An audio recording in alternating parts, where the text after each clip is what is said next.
Hello and welcome to Make It Make Sense with Mike and Marie. I want to thank you so much for being with me today. We have an incredible show for you today. Of course, as always, joining me is America's favorite legal commentator, of course, Marie Pereira. She is a former prosecutor, a criminal defense attorney, and also now a TV host for Island TV based in Miami, Florida. Marie, great to see you. Thank you so much for joining me. How are you doing today? Thank you for having me. Thank you for having me. I see you called yourself Mike. Didn't we agree that you're Michael Yeah. to me? You did, but I saw you in the framework of Make It Make Sense with Mike and Marie. It just kind of flows better. So I throw it in there. But I'm a Michael. You know that. You talk to me, you You're call me, my you call me Michael. Michael. Yes, I'm Michael, 110%. But for the purposes of Make It Make Sense with Mike and Marie, I am Mike. So I'm glad everything's going well. I'm doing great. It's just beautiful weather these last few days. We've sort of gotten out of that heat dome, so doing very, very well. And we have a fantastic show for folks today, so I'm excited about that. We're going to begin talking about the temporary protected status of Haitian folks here in this country. As we know, the Supreme Court ruled that the president has complete and utter power to rescind that temporary protected status. Some deadlines are coming up. A lot of pain and heartache in the Haitian community. You're going to fill us in on that, so we'll get that update. We're also going to take a look at this case that's really burning up social media. That's the Nolan Wells case, that young man, young football player who was in community college who turned up dead in Horn Island over in the Mississippi area. He was hanging out with some friends and turns up dead. So we'll talk a little bit about that. We're also going to talk about some of the bombshell allegations in that new motion for a new trial filed by Karmelo Anthony's new appellate team.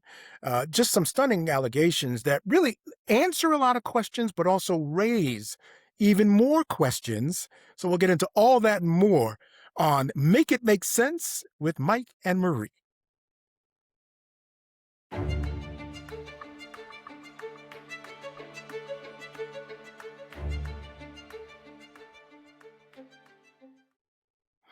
All right, Marie, I want to begin with temporary protected status and where we are with that. As I mentioned earlier, the Supreme Court gave complete and utter power to the executive branch, the president's office, to rescind temporary protected status of any number of people. I think overall there's about 1.2 to 1.5 million people here from different places in the world on temporary protective status. What that means is there's situations or things going on in their country, and America opened their doors, said, hey, come here, you can be safe.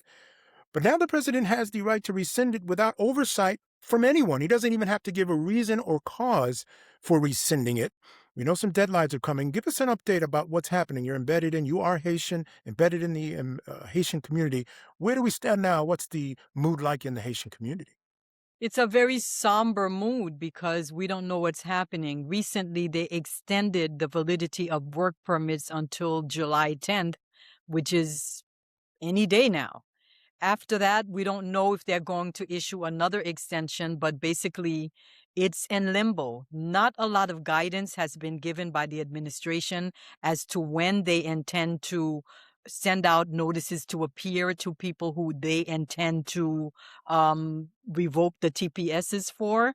There are some people with existing orders of removal. They can be put in expedited removal, but those without an existing order have to still be served with a notice. Nothing has been done yet. There are some people who are saying they received notices, but there's nothing official other than the fact that they extended the work permits until July 10th.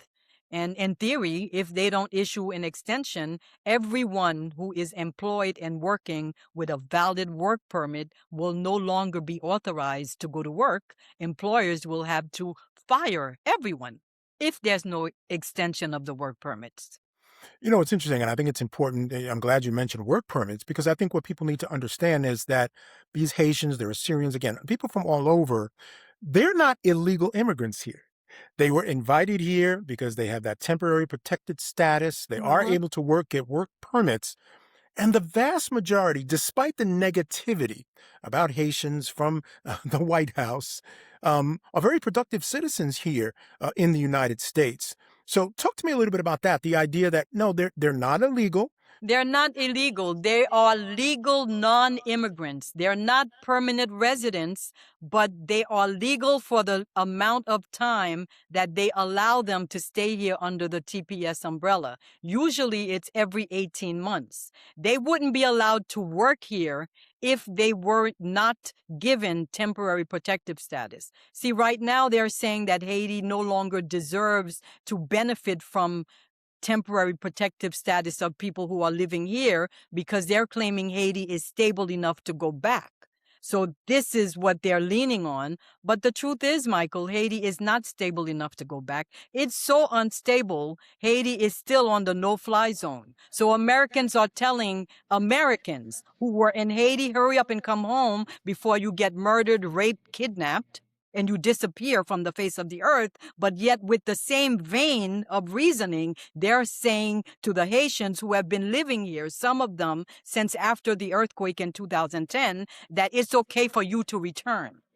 So why the double standard over a human life? Yeah, it's crazy. So let's get into that temporary protected status because I'm sure people are not aware of what happened. Um, 2010, there was a horrible earthquake in Haiti, just really devastated the country, and that's where the temporary protective status came from, saying, "Hey, we understand, we'll take you in." And that was under, I believe, Biden allowed them in. Was it? Um, No, I think it was Obama. Oh, it was Obama. Okay, Yes, fair it enough. was President You're right, Obama. because it was 16 years ago now. Yes, Wow. yes. Okay. Yeah. So it was under Obama. But then people look at it and say, well, it's been 16 years. How long is it going to take for Haiti to get itself together? So you're telling us after 16 years, things really still aren't together in Haiti and not safe in Haiti. It's still not safe because after the earthquake, there were millions of dollars allocated to rebuild Haiti. And Haiti was never rebuilt because people who were entrusted to manage that fund took the money and did what they wanted to do with it. And we're not just talking about Haitian officials, American officials too. They misappropriated the funds. They used the money, gave it out to who they want, and they made profit off Haiti's tragedy and never really rebuilt Haiti. Meanwhile, gangs took over, unemployment, nowhere to live, no hospitals, schools are shut down, no real police system to protect the citizens. It's crazy down there. It's interesting because as we know that this president is obsessed with expanding the power of the executive, the president's powers. This case was part of that plan. They have a whole plan. I think they call it Project 2025, but they try to claim it doesn't exist. But at the end of the day, they want to expand the power of the president. This was a part of that plan, and it worked. The Supreme Court said you have unfettered power to get rid of that temporary protected status. On one level, I get it. The way the law was written, it kind of seems that might, in fact, be the case. So my question for you is it possible that the president was more about getting that power established as opposed to actually exercising it? He just wanted to be able to say, I have the power to do this, and maybe is not as interested in actually exercising it right now. Do you think that's possible? I think it's absolutely possible, Michael. And I even posted something about it on my Instagram.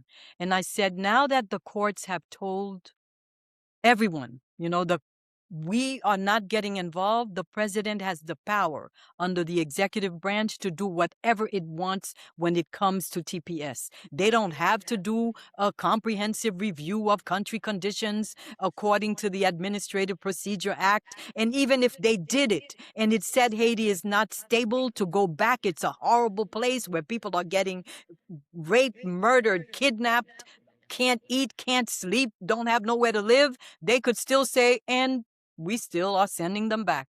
And it's unreviewable. And that's exactly the decision that was handed down.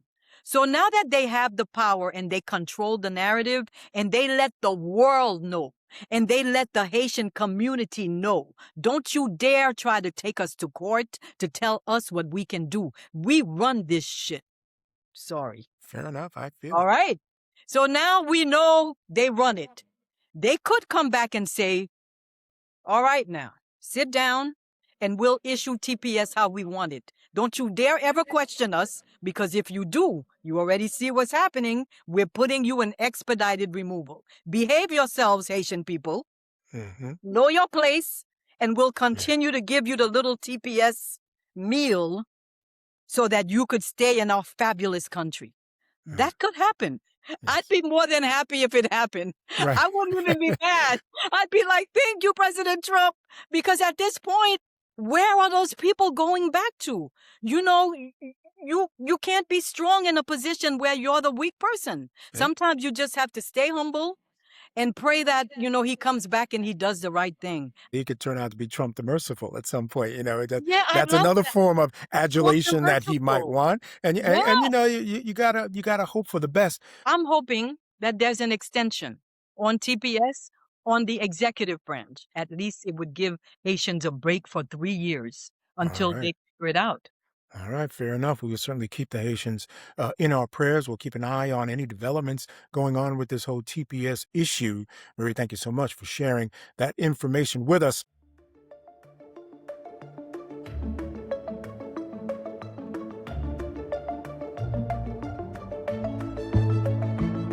I want to change gears now, Marie.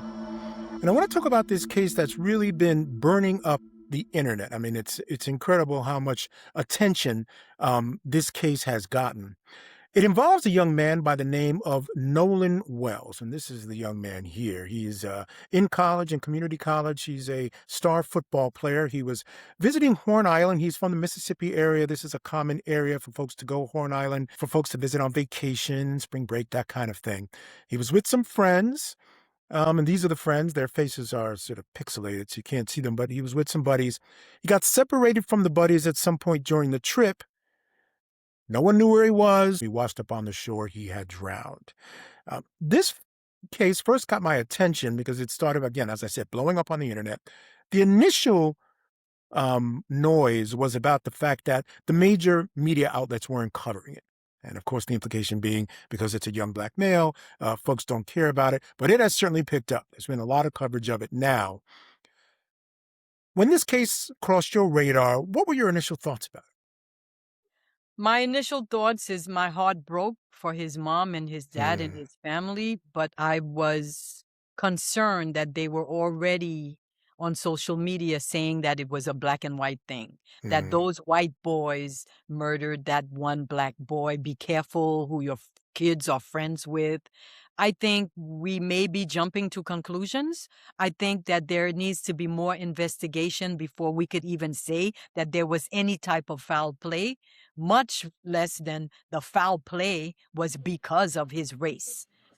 Let's just stop and let the law enforcement authorities do what they have to do. Find out first what is the cause of death. Was it a drowning? Was he impaired? Were there external forces? Did you throw a dead body in the water to try to pretend it was a mm. drowning? There's so much that we need to find out that we need to pause and wait before we jump to conclusions. Yeah, fair enough. But the media, social media, that's not what it's about. It's about jumping to conclusions, right? That's what they do. That's what's entertaining about it. It's unfortunate, but that's Sometimes what it it is. doesn't help at all. No, no, it doesn't. It absolutely doesn't. And it's difficult to combat it. It's just such a wave of information. But here's where we are, as far as I can tell, in terms of my research. They are in the process of doing an autopsy, the official autopsy by the authorities. That is expected to be released either today or tomorrow. That's Thursday or Friday, July 9th or 10th. Ben Crump is now representing the family. They're concerned that things might be, sort of getting covered up. There's no actual evidence of that, but there's some concern. I'm going to play a bite from Ben Crump in just a minute, but he's getting his own independent autopsy done. Once they're done, they'll have that. And he said he'll have his in a couple of days. So we'll find out. And to your point, we'll be able to tell if he was intoxicated, if he was high on drugs, or if there are water in his lungs. That'll tell you a lot about what went down here and how this should go. Let me play Ben Crump here. He went on ABC News and he talked about it. And he had some concerns already based on the investigation thus far. Let's take a listen, then we'll discuss. You mentioned earlier there are some contradictions. What gives you confidence or perhaps concern about the investigation so far? Well, the fact that they continue to tell the family that we don't see any evidence of any foul play, even though, you have students who recorded an altercation while they were on the boats, argument where you had Nolan and somebody yelling at one another on the boat. So that's the issue. And then you have the young lady make a statement and she says, well, Nolan and I finished talking, and Nolan said he was going back to the boat. And then the boys on the boat said, no, Nolan told them he was going to stay with her. And so they are conflicting. She's saying he went and got on the boat. They saying he didn't get on the boat. So which is it? Mm. And all we know is Nolan is dead. Huh. So there you have it, said by the inimitable Ben Crumb, sort of lining it up there. What do you make of what he said? This idea that these conflicting stories, which is why I think the family was concerned and I guess called him and he decided to get involved. I think it's extremely important that you have somebody who is familiar with the criminal justice system to represent the family. Mm. But I also think that it doesn't change any of what we said. An investigation needs to happen. I think it's a good idea that he has his own coroner because it's always good to get a second opinion on the cause of death. But I think a video that shows an argument that may be an altercation or maybe just a simple interaction between some boisterous boys. We don't know. I Yeah. think maybe Mr. Crump needs to conduct his own investigation because he has the same access to the girl who told the story. If she's willing to speak to him, he can hire investigators to investigate along with the investigators from the police department so that he has a point of view that it could be, unbiased because trust no one, according to him. I agree with that. But be careful before you make accusations because just because there was an argument doesn't mean that there was a murder. I Yeah. think so much more needs to be discovered before we say things like that. But overall, I'm happy for the family that he's on their side to be an independent examiner from a fair point of view. Yeah, Let's fair make enough. sure it's fair You from need his representation, right? It's all right. about having representation. You don't have to wait till you're in trouble or have some sort of charges against you. It's good to have representation, like you said, Mhm. someone who knows the legal system. Let me point out where the stories are right now as far as the research I was able to do to sort of separate the wheat from the chaff here. The mother of this young man, his best friend, Mhm. said that the story that was told to her, and she was trying to correct the record, saying there's so much junk out there on Mhm. social media. She said, as far as her son told her, what happened was they all went over to Horn Island on a boat. They were hanging out a little bit, but the boat had some issues, was taking on water. They told him they needed to go back. He said, oh, I'm going to hang around here. And they left him on the island. He said he'd get another ride back somehow. And they left with the boat to go back home. That was the story the mom said the son told her. Now, when you hear the story here that he told this young lady he's going back to the boat, it makes you question. I can see what essentially he's saying. So you have these conflicting stories. You have him turning up drowned. It really, to me, is going to really sort of matter what comes up with that autopsy, right? If he has water in his lungs, did he actually drown or was he dumped in after he was hurt? Was he intoxicated in some way? Was he high on drugs? All of those things are going to make a huge difference as to which direction this case goes, right? Or if there were injuries on his body, anything like that.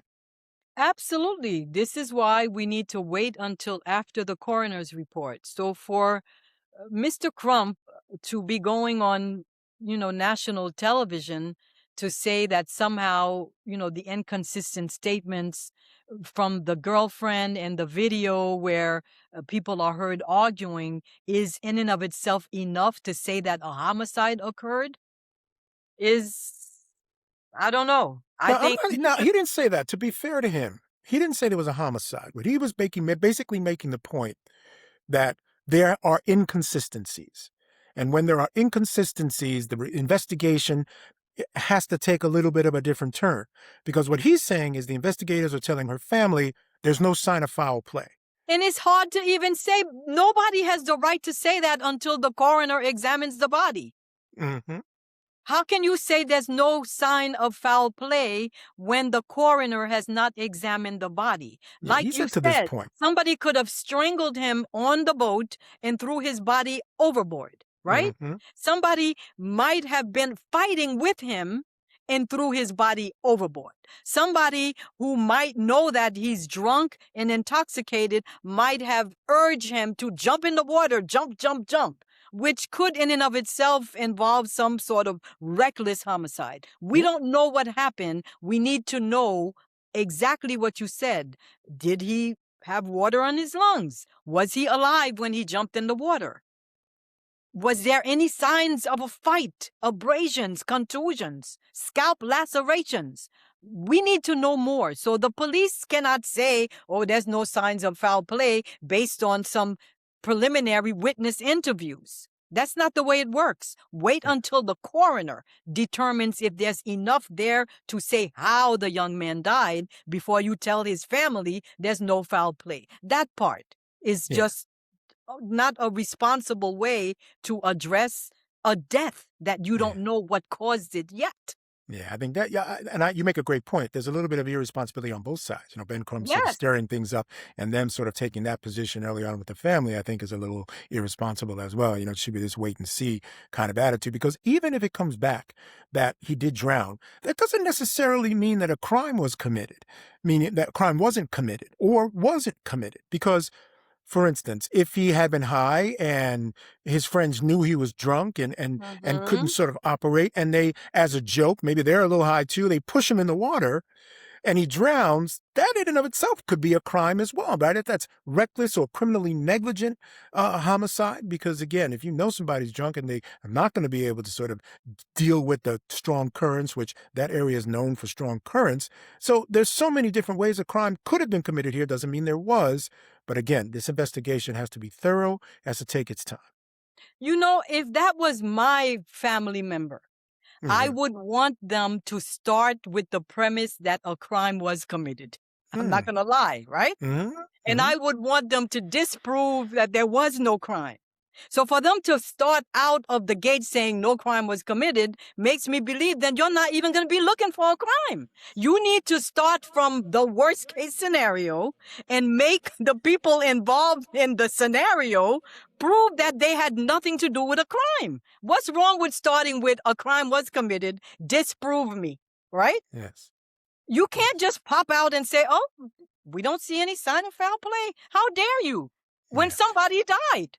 It should be Like the highest that form of part. scrutiny, right? You have a Exactly. dead body should be the highest form of scrutiny, and I you should would, interview these people as yes, if a crime has been committed. yes. Yes, That's and what not I saying that say. there was, but that's how you should approach it. Exactly. When you don't know, assume the worst and put on your detective hat. And then when you decide no crime was committed, you will know that you checked every avenue of foul play. Start with the telephones of all of the kids Yeah. before, during, and after, because people talk. Go in DMs, check Facebooks, Instagram, TikTok. The answers will be in there, Marie. And the You are answers right. will be there. Was Yeah, there somebody beefing with him before they went on the trip? Because they are undercover hater friends, right? Was absolutely. there beef going on because he was a very handsome boy and there was some, thing going on there on the boat? Afterwards, when he came back, check everybody's phone, including the girl who told the story that I was with him. Everybody's phone has to be subpoenaed because the answers could be in the text messages and phone calls. Even if they're not text messages and they're phone calls, if there's a flurry of activity between the people on At a the certain boat time. after, Yeah. flurry of activity. You know what to do. We've been on TV enough Yes, to know yes. that those telephones could be like the smoking gun. They tell the story. They tell the That's story. right. That digital forensics is the new DNA. Who's calling who more? Who's texting more? What are they Yes, talking about? yes. Bring people in. Suddenly 5 calls between 5 different people at this time. Exactly. All those things could tell Exactly. a tale. Yep, all People those things could tell lawyering a up. tale. Invite them to come and talk and see if their mom and dad Mm. quickly get an attorney. Yes, yes, yes, yes. All those things are That's important. All right. right. Yeah. So we'll continue to watch this case again. A lot of intrigue here. Again, until we get that autopsy, to your point, Marie, we should really just sort of hold off on any sort of guesses or any kind of speculation on what might have happened.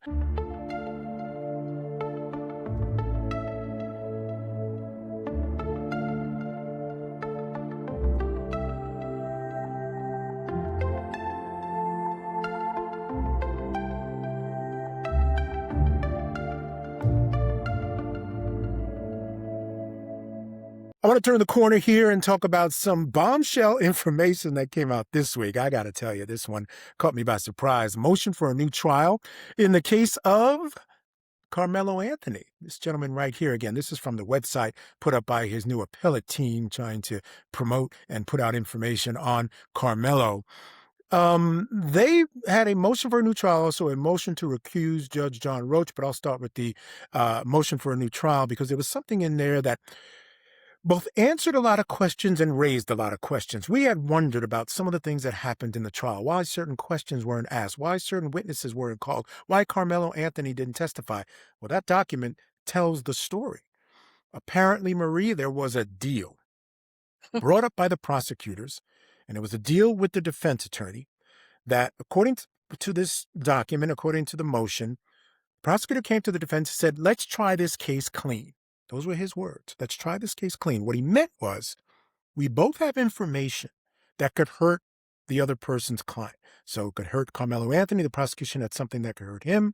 The defense apparently had information that could hurt Austin Metcalf in this case. They said, let's keep that out. Let's just focus in on what happened under that tent so we can get a fair and clean trial.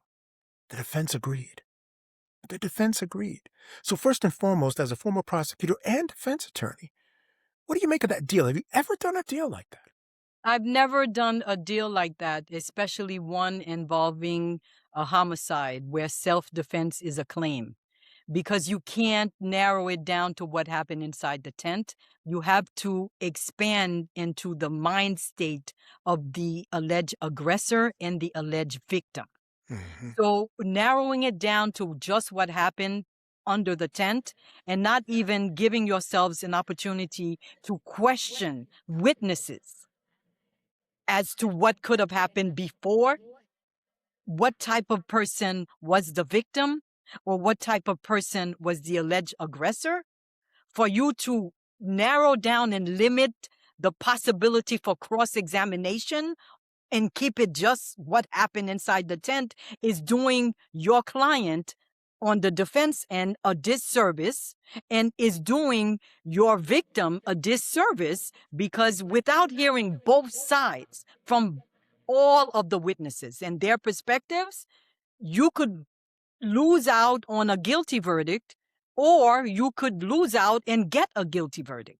In this case, it worked out in favor of the prosecution, but it could have gone either way.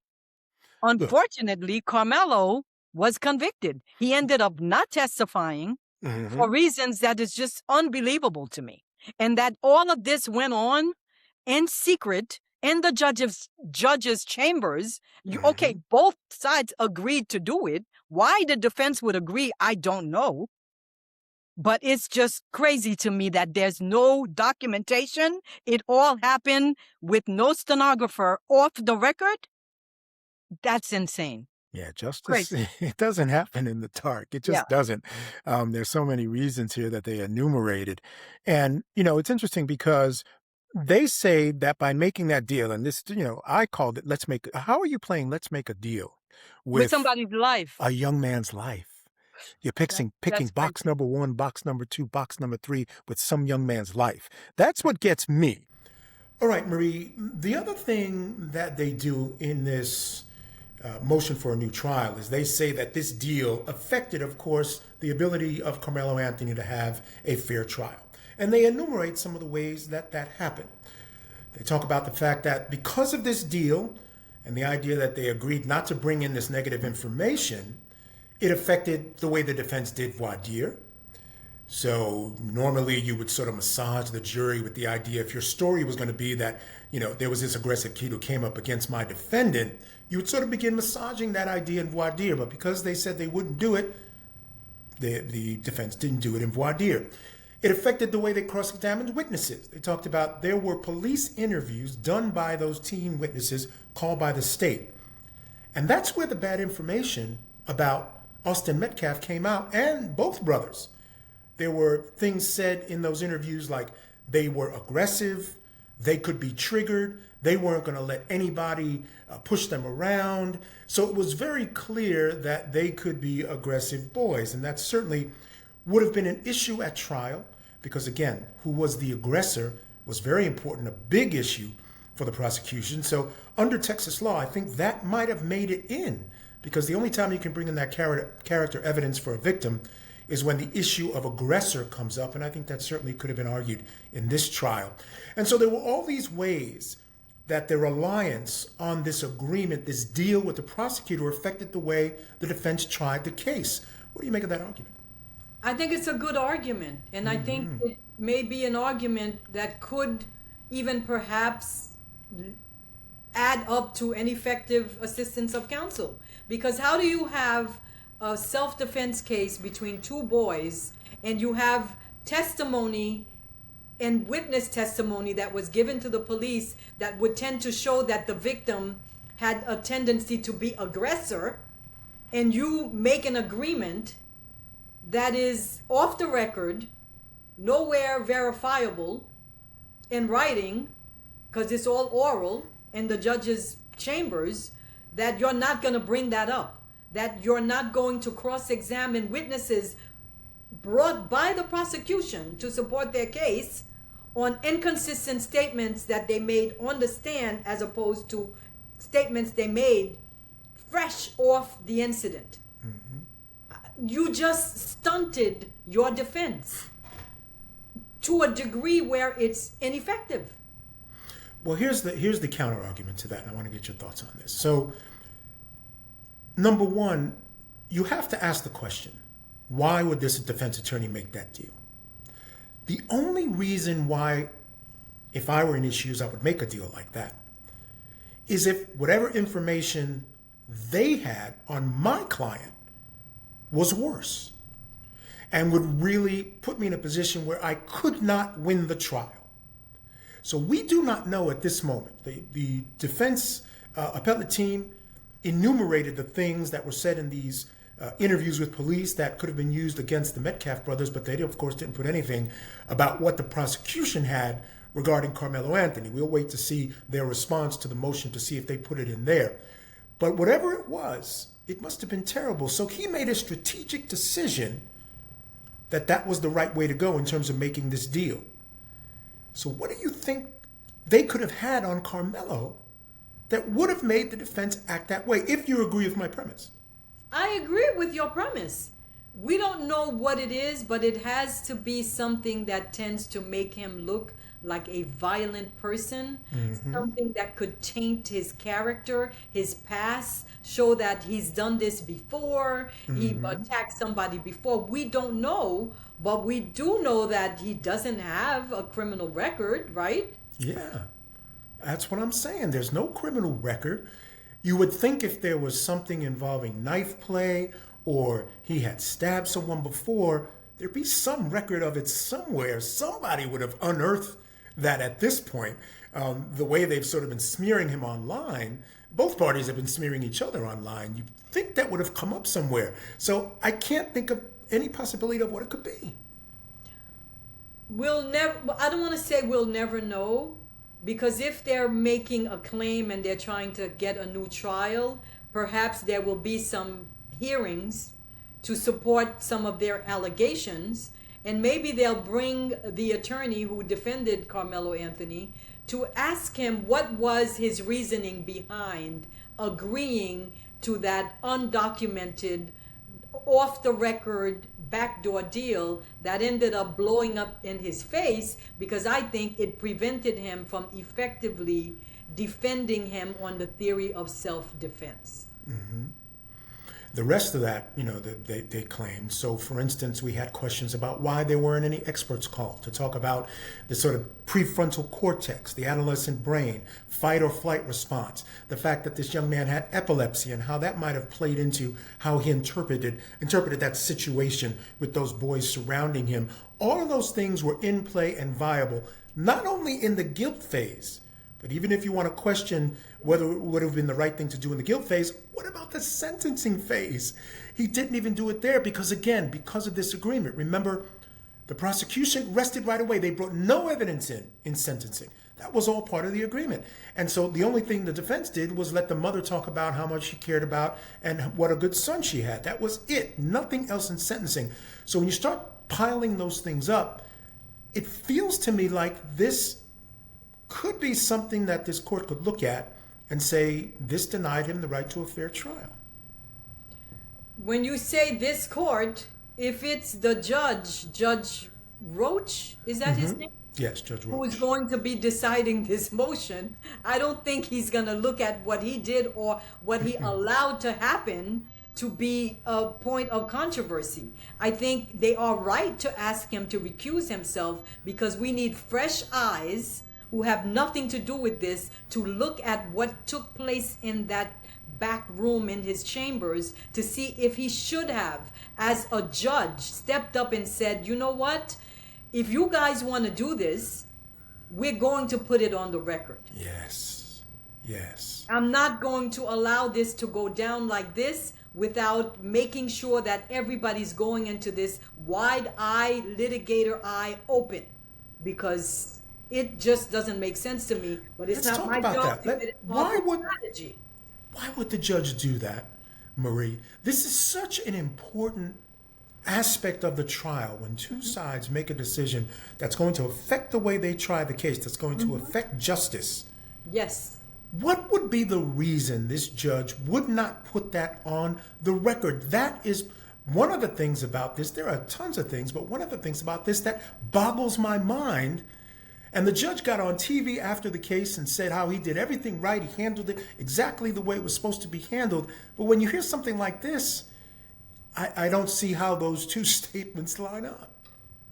The judge is supposed to be neutral. The judge is not supposed to take sides. But even with some of the statements he made, you alluded to a statement he made when he said the Constitution says both sides Get a fair are trial. entitled to a fair trial. And you Yes. said actually they were talking about the defendant, not the prosecutors. Right. But it was like a slip of the tongue that mirrored what he felt in his heart.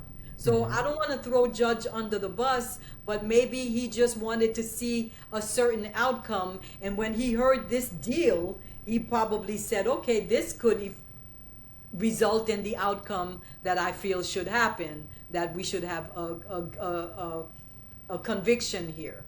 But he should have put it on the record, and I think that's going to come back to haunt him. Yeah.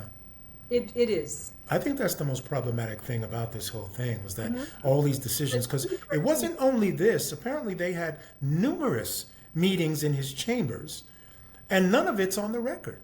From the very beginning, 10 months, and this is according to the motion for a new trial, 10 months out from the trial, without either side asking for it, without having any hearing, without hearing any evidence, he decided, sua sponte, which means the judge does it on his own, that he was going to put a comprehensive gag order on the case. He was going to limit television and audio coverage of the trial. He made them put all their motions hand delivered to his office so that it didn't go into the public docket. I mean, what could be going on in his mind to think that people weren't going to look at this and as highly charged of a case as this was, that people were going to look at this and think that there was something underhanded going on? You know what? Sometimes when you run your courtroom, you think you run the universe. That's true. And this is why appellate attorneys are important to have a second eye on it, because clearly his attorney was looking at it from a very narrow focus, and whatever strategy he came up with, which he felt would help his client by keeping it just under the tent, proved to be a fatal strategic mistake, because nothing could have gone worse than what happened. So even if he did have something in his background that would make the jurors see him 100% as the aggressor, and we don't know what that is, they still saw him as the aggressor, because if someone is accusing you of something and you don't open your mouth to defend yourself, your silence is an admission of guilt. It shouldn't be that way, but in real life, jurors want to make it make sense, like what we're doing here. And it made no sense to them that if you're claiming you were afraid and it was self-defense, you wouldn't get up there and explain to us what happened in that tent. Yeah, it's human nature. It's Yep. human nature. You want to hear from them. Even though you're told by the judge, when you go back to deliberate, you can't hold that against him. Even if you can block it out of your mind, they went back there with only one side of the story, because not only did he not testify, and again, I just want to reiterate, I don't know if I said it here on the show, the reason he chose not to testify was because the prosecutor said that when he made the deal, he didn't contemplate that it would apply to the defendant testifying. Now think about that, Marie. You're talking about keeping a clean trial just about what happened under the tent. The only person who can tell a story about the defense's side about what happened under the tent is Karmelo. And you're telling me that you did a deal that was going to be just about under the tent, and you didn't think that meant Karmelo was going to tell his side of the story? Make it make sense, Marie. Make it make sense. That's up to his lawyer. At the end of the day, it's not the prosecution's job to look out for a defendant. Fair It's enough. their job to prove guilt beyond a reasonable doubt, and some prosecutors at any cost. Just because his lawyer, to me, was not shrewd enough to see that he was being bamboozled in that back room, doesn't mean that the prosecutor should have even done it. Because at the end of the day, that's why you have appeals, and it could get reversed. I think the only problem, based on my knowledge of appeals courts with this type of thing, specifically ineffective assistance of counsel, they do not like to second guess the strategy of defense attorneys. I wonder if they'll look at his decision to do this deal as part of his strategy.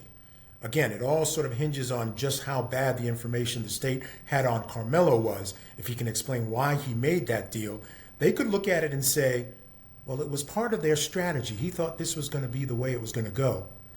And then they'll say, well, because there's no record of the deal, you can't prove to me that the prosecutor reneged on the deal. The prosecutor has already come out and said that there have been mischaracterizations by this motion. So who knows what they're going to say their mindset was when they made this deal, or if they even made a deal. Maybe there was a misunderstanding. Who knows? But I think that might be problematic. Or they may look at it with the same facts and look at it like, because there was no record of this deal, we don't know what was driven in the back room, what were the parties thinking of, and it was an error for the judge not to document it and have it in writing. So because there's so much we don't know, and the impact was so severe on the defendant, then he should have a do-over, because the judge, who is the master of everyone, didn't handle the situation correctly. Not that the judge's job was to tell them what to do or second guess strategy like you're saying, but we don't have any clarity. We don't know how it went down. And that in and of itself is a violation of his rights, because he can't even prove that his lawyer was inept because nobody recorded it. And the judge should have made sure, based on what they were agreeing to and the significance of the potential outcome, that it was recorded. Bring the court reporter in your chambers. If you wanted to keep it from the public, you should have had this in writing. It's almost like a proffer that you go into in a plea deal, and you just do the proffer orally in the chambers and you don't get it in writing. That makes no sense at all.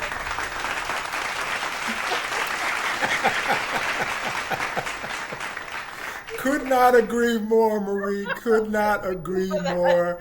And that's a perfect place for us to end it. Fantastic conversation. We'll just have to keep an eye on this one. Again, I am waiting with bated breath for the response by the prosecutors. We'll see what kind of information we learn from that, what their response to this is. There's a lot of questions. Again, as I said, we got answered by this. Now we know why Karmelo decided not to take the stand in terms of the strategy of the case, but we don't know what the reason was. The defense was so adamant about not putting him on the stand based on this deal they had. So we'll just have to wait to find out. So much more to know, so much more to learn. Marie Pereira, thank you so much for joining me here. It's always a pleasure to talk to you. It's the highlight of my week. You have a fantastic week. Thanks for joining me. See you next week. All right, folks, have a great one. It's been Michael Ayala, Marie Pereira with Make It Make Sense.